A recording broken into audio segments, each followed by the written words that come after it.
Yesterday, FBI Director Christopher Wray testified before the House Judiciary Committee that the open southern border poses a huge security risk for our nation, his words, and that they've attracted a significant increase in crime, criminal cartel activity, and gang-related cartels because of this crisis. More than 5.5 million illegal aliens have been encountered at the southwest border since Joe Biden became president. Over 2.1 million illegal aliens at the border have been released into the United States in that same period of time. And more than 1.5 million known gotaways have evaded law enforcement and entered the country since January of 2021. Among the 1.5 million known gotaways, there is no way to estimate the number of terrorists and criminals entering the country. But we do know this. By surrendering to Border Patrol, you're virtually assured now of being released into the country. The 1.5 million who have evaded Border Patrol have done so for a reason. They're either conducting criminal activity or they're hiding criminal records. Adding to this threat is the fact that the administration has essentially adopted the sanctuary policies that prevent many dangerous illegal aliens from being deported after they have been convicted and incarcerated for committing other crimes while in the United States. According to Mr. Mayorkas's enforcement priorities, quote, whether a non-citizen poses a current threat to public safety is not to be determined according to bright lines or categories. So much for the rule of law. The result of such prioritization is that few criminal aliens are arrested and removed. The numbers speak for themselves.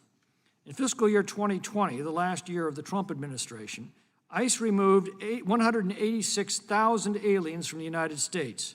2 years into the Biden administration, deportations have plunged to only 72,000. That's a decline of more than 60%. The Trump administration removed 104,000 convicted criminals from the country in fiscal year 2020, yet the Biden administration only removed 38,000 in fiscal year 2022. Now that requires repeating. The number of convicted criminal aliens removed from our country has declined by nearly 2/3 under this administration. Similarly, in 2020, the Biden administration removed just 60% of the number of known or suspected gang members, as the Trump administration had done just 2 years prior. Now explain to me how this makes our communities safer. Does anyone seriously believe that making it harder to remove criminal illegal aliens from our communities makes our communities safer?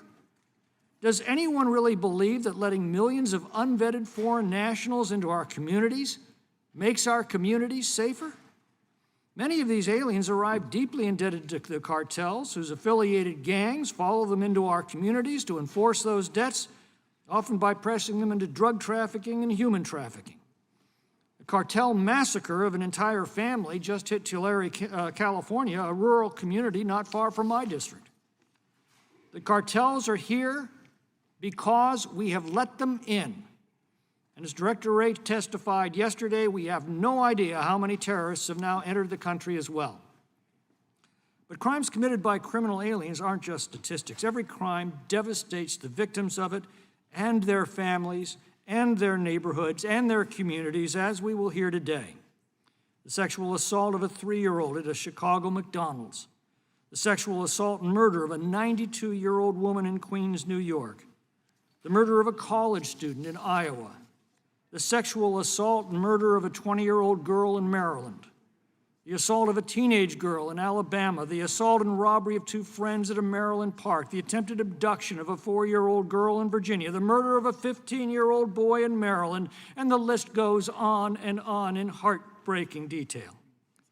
These democratic policies might create sanctuaries for criminal illegal aliens, but they are creating a dystopian nightmare for law-abiding citizens and non-citizens alike who must live in them. And now we have a new phenomenon, crime tourism. In the past several years, criminal gangs, largely from Chile, have exploited the visa waiver program to shake once quiet communities across the United States.